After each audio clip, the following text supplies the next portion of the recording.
Olá, alunos, bom dia. Meu nome é André Luiz Pastore Marino, sou professor de Filosofia e História do Dom Bosco Balsas. Estamos iniciando uma aula virtual de Filosofia. Sou professor aqui do colégio há um bom tempo, já mais ou menos uns 40 anos, aproximadamente. E nós vamos dar início hoje aos estudos de filosofia a partir dessa interação virtual feita pelo canal Zoom. Muito bem. Gostaria de dar algumas orientações e recomendações a respeito daquilo que nós estamos vivendo e convivendo na atualidade.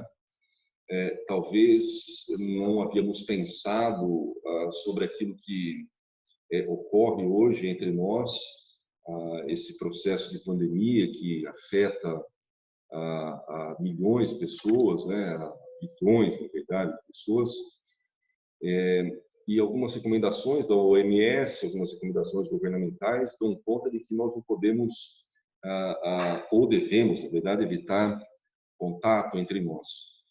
É interessante notar que, mesmo com essas recomendações, ainda temos a tecnologia a nosso favor.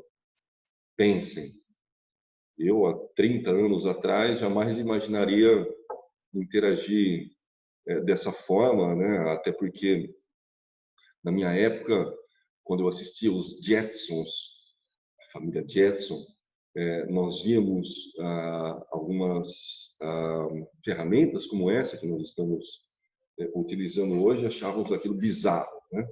Mas, enfim, hoje nós temos esse aporte, e através desse aporte nós teremos uma relação de produção de conhecimento que, para mim, é um privilégio inenarrável.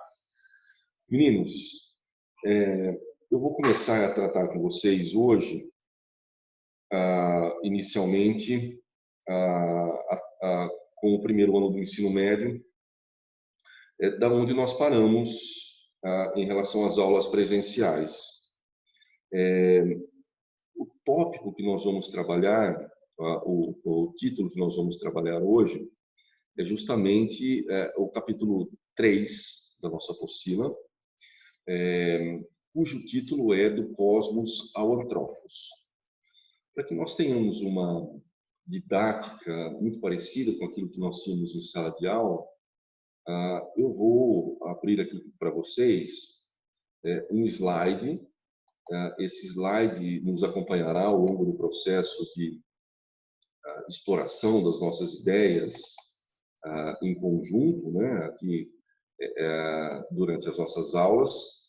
Espero que vocês aproveitem razoavelmente aquilo que nós vamos apresentar e, posteriormente, nós vamos tratar de dúvidas mais específicas. Muito bem. O título da nossa aula, portanto, é A Passagem do Cosmos ao Antrófos. Anteriormente, nós tivemos estudos relativos aos pré-socráticos que buscavam um entendimento sobre a origem do universo, portanto, eram chamados de filósofos cosmológicos, ou seja, a origem do cosmos, o princípio primordial que norteava justamente essa relação de entendimento e de conhecimento e de investigação dos próprios pré-socráticos. A investigação desses novos filósofos que nós trabalharemos, sobretudo os sofistas e Sócrates, não dará conta desse objeto de estudo.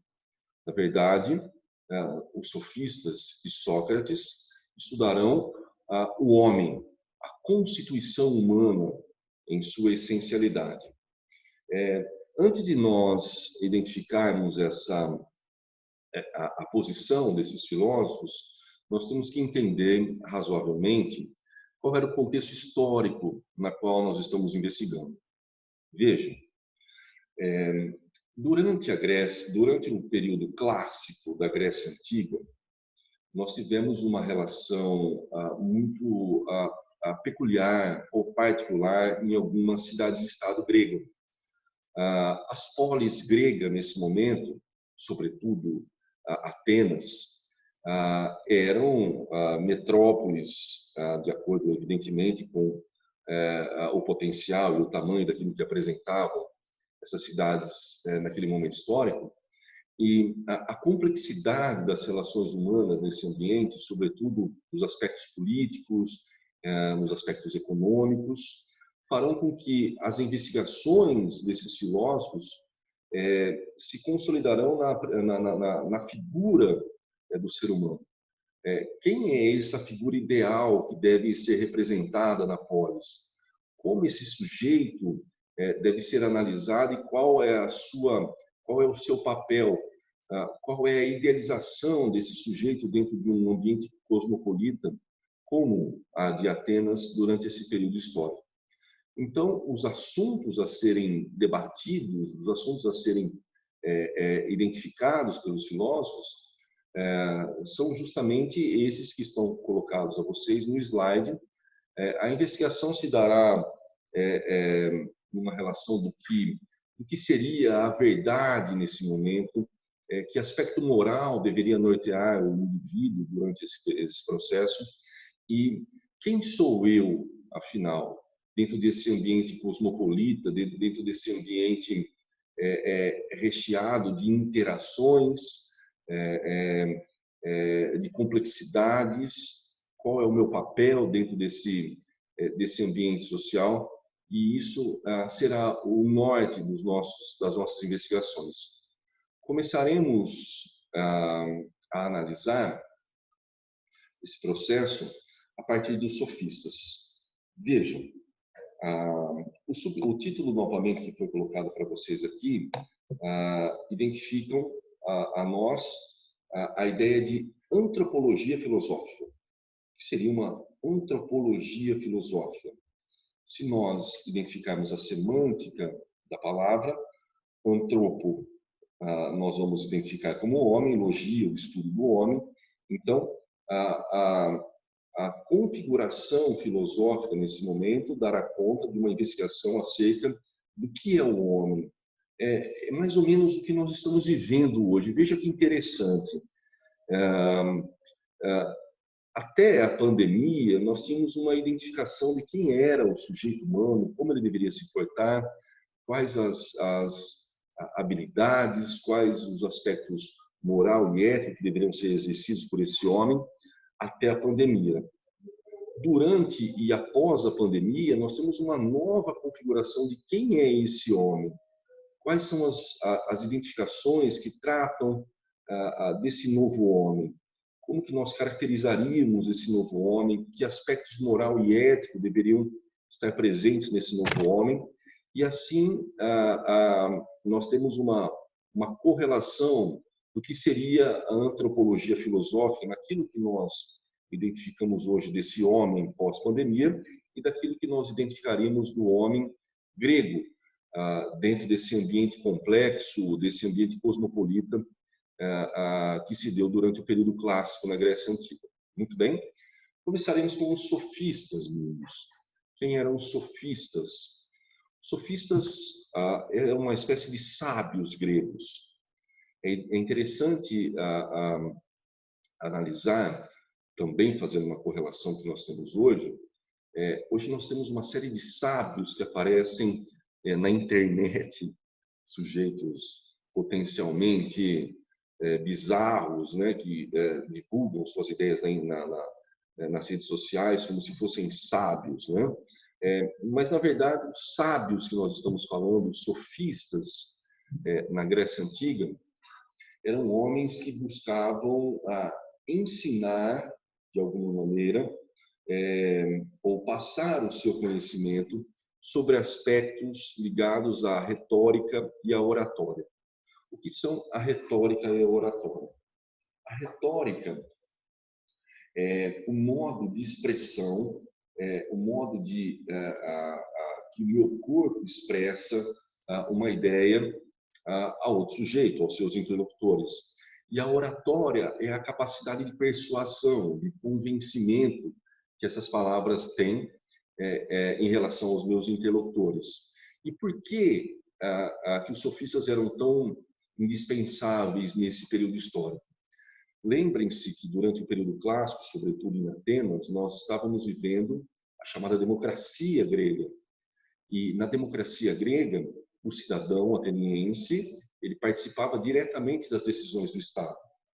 Então, alguns retóricos, alguns políticos naquele período histórico se tornaram retóricos espetaculares, até certo ponto influenciadores das questões democráticas e das questões políticas da época. E, particularmente, os filósofos sofistas, por serem retóricos e usarem da oratória para o seu processo de persuasão, eles admitiam que a verdade era relativa.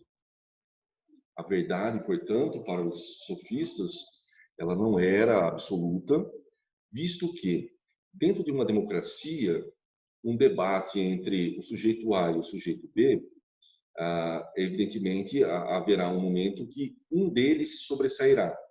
Necessariamente aquele que se sobressaiu não tem uma verdade absoluta, ou não projeta uma verdade absoluta em suas palavras.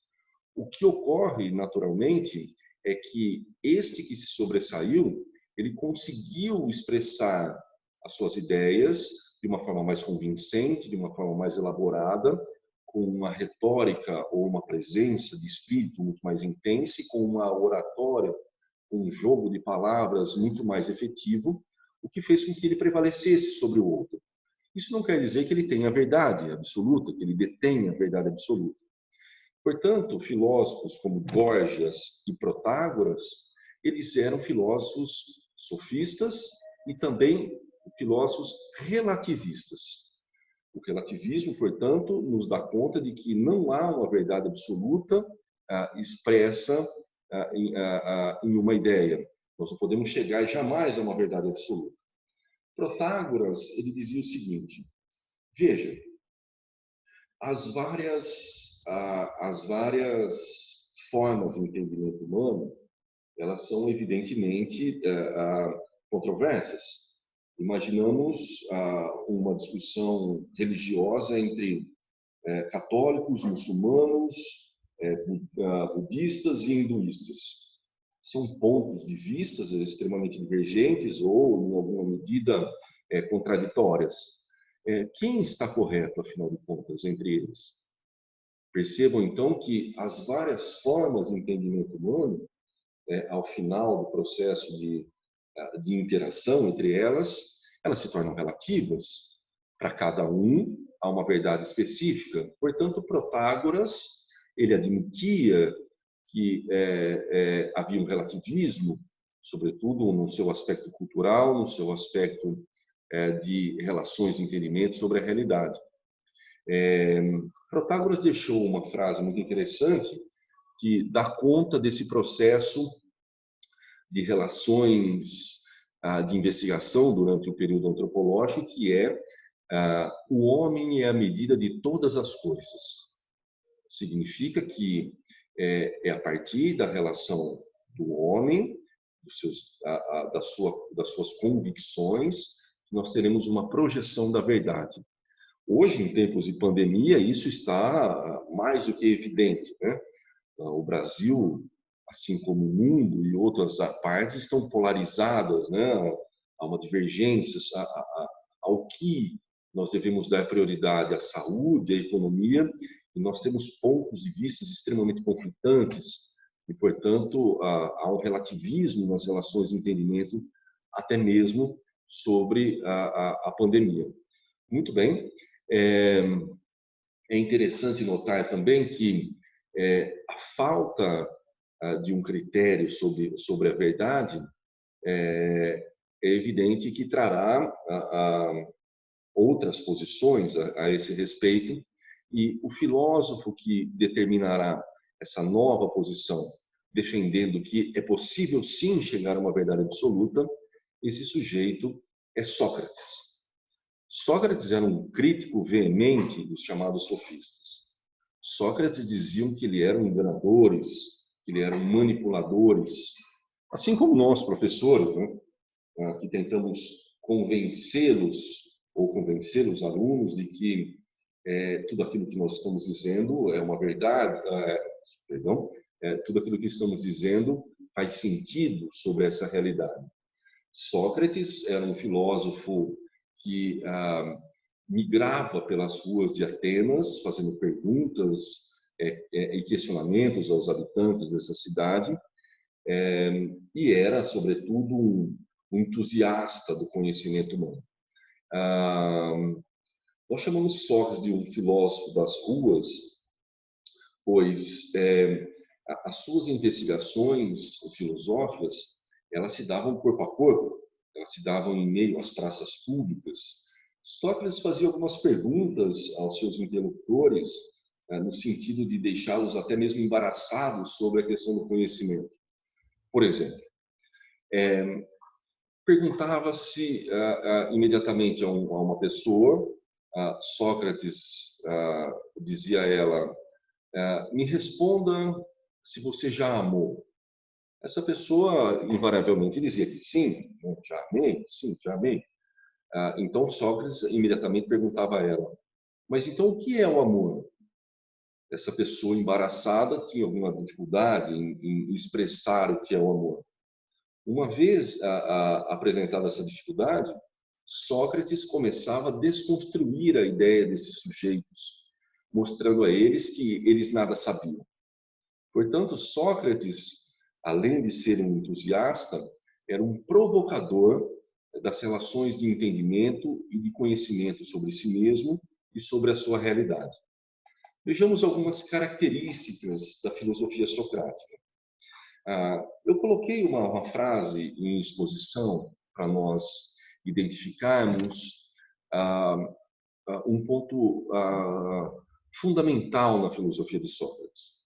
Esse ponto é: uma vida não examinada não vale a pena ser vivida. Ou seja, Sócrates ele buscava nas pessoas uma espécie de reflexão interior.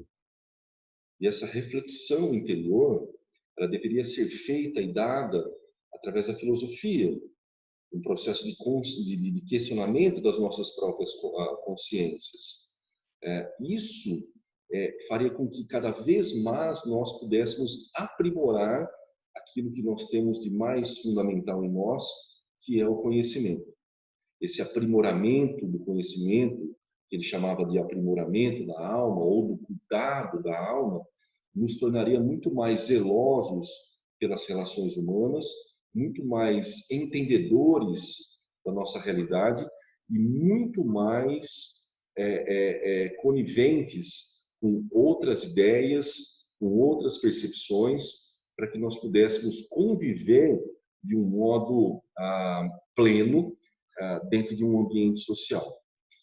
Essa frase abaixo aqui do nosso título, que diz que a filosofia, o exercício que torna e leva o homem a uma condição especial, já que filosofar consistia numa educação das consciências e no cuidado da alma. Essa frase nos revela, basicamente, aquilo que Sócrates pensava sobre a filosofia e sobre as relações que o homem deveria ter consigo mesmo. Muito bem? Uma particularidade interessante de Sócrates é que ele não deixou nada escrito. Ele não teve nenhuma preocupação em deixar nada escrito. Nós vamos ver posteriormente que Platão cuida desse processo de apresentar Sócrates em suas obras, sobretudo nos discursos platônicos. Sócrates será justamente o personagem central dos diálogos em Platão. Muito bem? Vejam então, meninos, que para que eu me aperfeiçoe, eu tenho que ter, sem dúvida alguma, um senso de criticidade interna. Vejamos, imaginamos que eu vá conversar ou vá debater com alguém um fato específico. Vamos citar novamente a pandemia. Eu tenho um ponto de vista e o meu interlocutor também tem um ponto de vista, só que contrário ao meu. Se nós identificarmos os dois pontos de vista como verdade absoluta, é evidente que nós não vamos evoluir em nada, nem a questão do nosso pensamento e nem na questão do entendimento sobre a pandemia. Então, para que nós possamos aperfeiçoar as nossas relações com o mundo, com o outro, nós devemos usar como instrumento dessas relações a chamada dialética. O que é um processo dialético, meninos? É um processo de diálogo entre pares que nos permite avançar através de compreensões conjuntas sobre um determinado ponto de vista. Veja, o que é mais interessante na realidade? Aquilo que me faz bem ou aquilo que faz bem a todos nós? Numa situação como essa, por exemplo, de pandemia, é interessante que nós tenhamos uma identificação de necessidades conjuntas e, para isso, o diálogo e as relações de entendimento através desses diálogos, elas são fundamentais. Então, num ambiente coletivo, se faz necessário o diálogo e se faz necessário, sobretudo, que eu tenha uma espécie de questionamento, de aptidão para que eu possa ouvir, para que eu possa filtrar e para que eu possa dizer com uma habilidade notória aquilo que é comum a todos, aquilo que afeta positivamente a todos nós no ambiente social. No último ponto aqui que eu coloquei para vocês, no último parágrafo, segundo Sócrates, não há como discutir justiça, virtude, política, sem antes conhecer e investigar as verdades contidas na alma humana. Ou seja, eu tenho que deixar em aberto o meu processo de entendimento sobre o mundo para que eu possa não só dizer aquilo que eu penso, mas também compreender os fatos de uma maneira diferente daquilo que o outro ou que os outros pares também pensam sobre essa realidade. É interessante que um dos pontos centrais da filosofia de Sócrates é justamente identificar em si mesmo quem eu sou, o que eu penso, qual a origem dos meus pensamentos, por que eu tenho determinadas fontes de conhecimento sobre a realidade. Elas são confiáveis? Conheça-te a ti mesmo. Faça uma limpeza, como o próprio Sócrates faz, faça uma varrição daquilo tudo que você compreende sobre o mundo. Tente ser um pouco mais orgânico nas suas relações com o outro. Tente ser um pouco mais apto à compreensão e ao bom senso das relações que você deve ter com o outro. Ou seja, varra da sua cabeça, elimine da sua cabeça aquilo que ele chama de erros e enganos, falsas superstições, preconceitos, intolerância, dilua da sua mente essas falsas idealizações. Para isso, você tem que fazer uma conferência interna, você tem que fazer uma espécie de entendimento sobre si mesmo, para que você afaste-se desses falsos enganos. É interessante notar que, para que eu me afaste desses falsos enganos, eu tenho que, antes de mais nada, ser um sujeito que admite a sua própria ignorância. Admitir a própria ignorância não significa que eu seja um sujeito desprezível, um jumento, não é isso, na verdade. Admitir a própria ignorância é admitir que eu só sei que nada sei. Estou sempre pronto a novas verdades. Estou sempre aberto a novas instruções, a novas reflexões, a novos entendimentos sobre o mundo. Essas novas reflexões, era muito interessante notar que quando Sócrates abordava os seus pares dentro de Atenas, ele os deixava extremamente enfurecidos, porque Sócrates desconstruía as verdades dessas pessoas muito facilmente e as pessoas ficavam extremamente embaraçadas. Sócrates, na verdade, não estava tentando mostrar que as pessoas eram inúteis ou as pessoas eram extremamente falhas no seu entendimento. Sócrates estava tentando mostrar que as pessoas não eram humildes o suficiente para tentar identificar que aquilo que eles sabiam não passava de meras opiniões.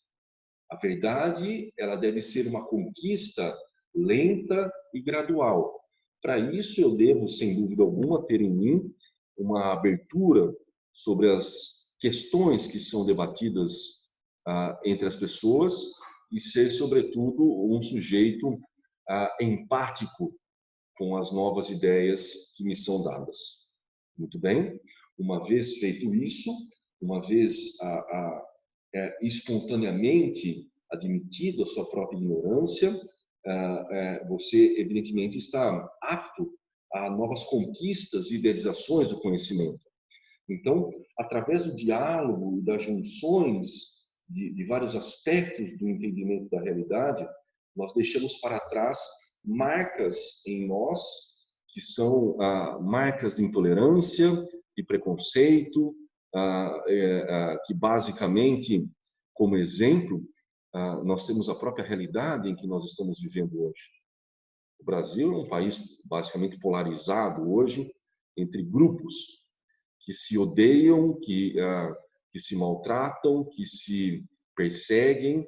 É evidente que isso é o oposto daquilo que Sócrates pregava em relação ao conhecimento. Na verdade, o conhecimento não é uma contraposição. Na verdade, o conhecimento é uma junção de ideias.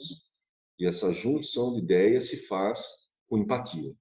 Essa junção de ideias se faz com zelo pelaquilo que é fundamental à moral, que é fundamental à ética, que é fundamental nas relações humanas e que é fundamental num processo de constituição social cada vez mais harmônico, mais amplo e extremamente satisfatório às relações humanas. Muito bem? Como eu disse a vocês anteriormente, Sócrates foi um eterno preguiçoso, talvez. Estou dizendo da boca para fora, é evidente, né, meninos? Esse preguiçoso está vindo com uma aspas extremamente generosa. Sócrates não deixou nada escrito, nada escrito, e tudo que nós reconhecemos em Sócrates está contido nos diálogos platônicos.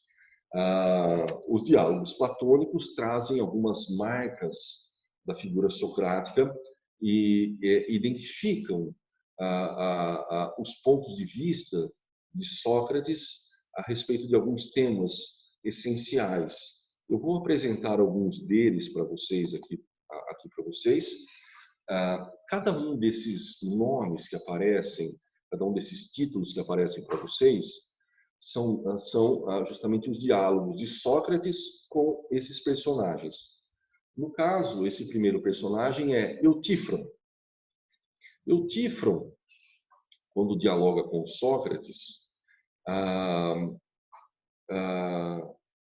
ele pensa necessariamente na questão dos deuses. O pai de Eutífron, ele cometeu um homicídio. E ele pergunta a Sócrates se ele deveria acusá-lo ou se ele deveria levá-lo à justiça, entregá-lo à justiça. Já que, segundo Eutífron, os deuses puniriam o pai dele, e para que isso não ocorresse, evidentemente, Sócrates faz algumas interpretações um pouco mais sucintas desse processo. Veja, a grande problemática dessa relação é se aquilo que é correto moralmente deriva da sua correção por corresponder à vontade de Deus, ou se aquilo que é moralmente correto tem essa característica em si, e por isso é desejada pela divindade. Sócrates diz que nenhuma nem outra. Na verdade, a moral, ela não vem da vontade divina e ela não é uma recompensa dada aos deuses. A moral é justamente um ato fundamental das relações humanas. Então, ela deve ser entendida como um processo de constituição de relações entre os indivíduos e adequada na medida em que todos tenham proveito e todos sejam beneficiados por esse processo. Então, Sócrates afasta a ideia de que a moralidade e a ética está diretamente relacionada ao divino, a um Deus, aos deuses. Isso, posteriormente, custará muito caro a Sócrates. Essa posição de Sócrates será combatida de uma forma veemente e será expressa no chamado livro, ou na chamada passagem, onde Platão escreve a Apologia de Sócrates. Sócrates, por essa posição, será justamente tratado como ímpio entre os gregos. O que significa isso? Sócrates será tratado como um sujeito que não acredita em deuses e nem mesmo na descrição daquilo que se entende sobre as relações entre deuses e homens. Um sujeito chamado de Meleto, um sofista muito habilidoso, em uma das reuniões dentro da Ágora, na democracia grega, acusará Sócrates de ser um sujeito que prega o ateísmo, ou seja, se a moralidade humana não está ligada aos deuses, segundo Meleto, é evidentemente que Sócrates deve estar incorrendo ao ateísmo, e isso deve ser punido. Isso segundo Meleto, estará levando a juventude ateniense ao descrédito da religião grega. E isso pode tornar a sociedade grega e os próprios jovens gregos em sujeitos revolucionários, em sujeitos descontrolados, em sujeitos sem uma base de sustentação moral adequada. Na verdade, Sócrates não era um sujeito ateu. O que Sócrates discordava era do modo com que a religião grega se relacionava com os homens. Segundo Sócrates, a religião ela tira dos homens a capacidade de reflexão. Isso torna, evidentemente, o sujeito menos apto ao conhecimento, ao desenvolvimento de práticas morais e éticas que, segundo Sócrates, eram fundamentais nas relações humanas.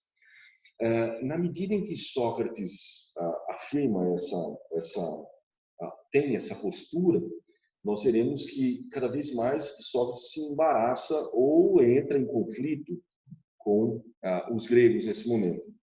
E o que ocorre é que Sócrates vai ser encaminhado a julgamento por ser um sujeito antiético, de acordo com os preceitos gregos, sobretudo incentivando o ateísmo. Era o que dizia Meleto.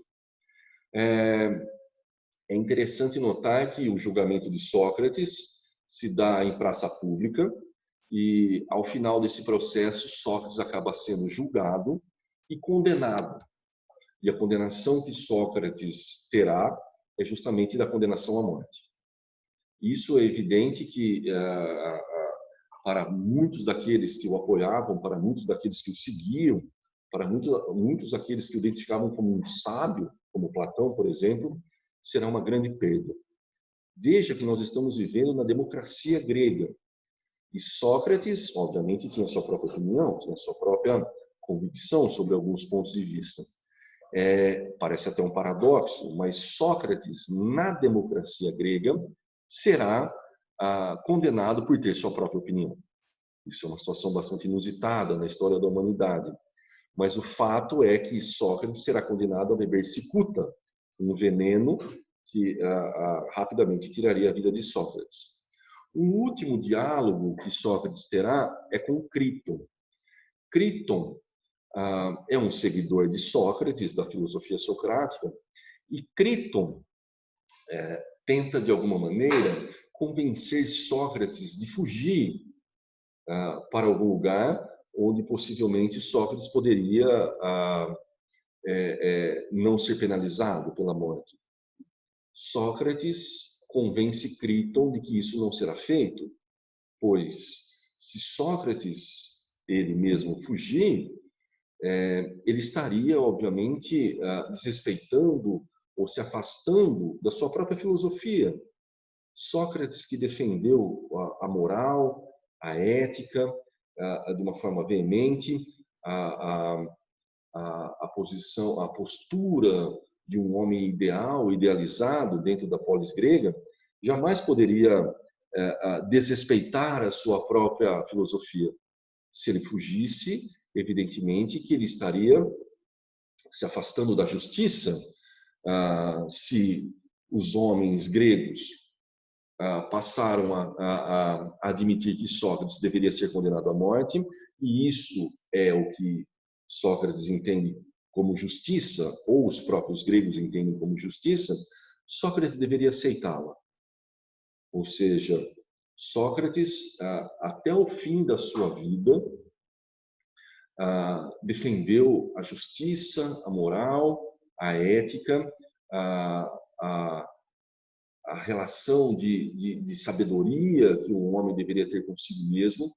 Então, a morte para Sócrates nesse momento nada mais é do que uma espécie de recompensa daquilo tudo que ele projetou como filósofo e também como um incentivador das boas relações humanas.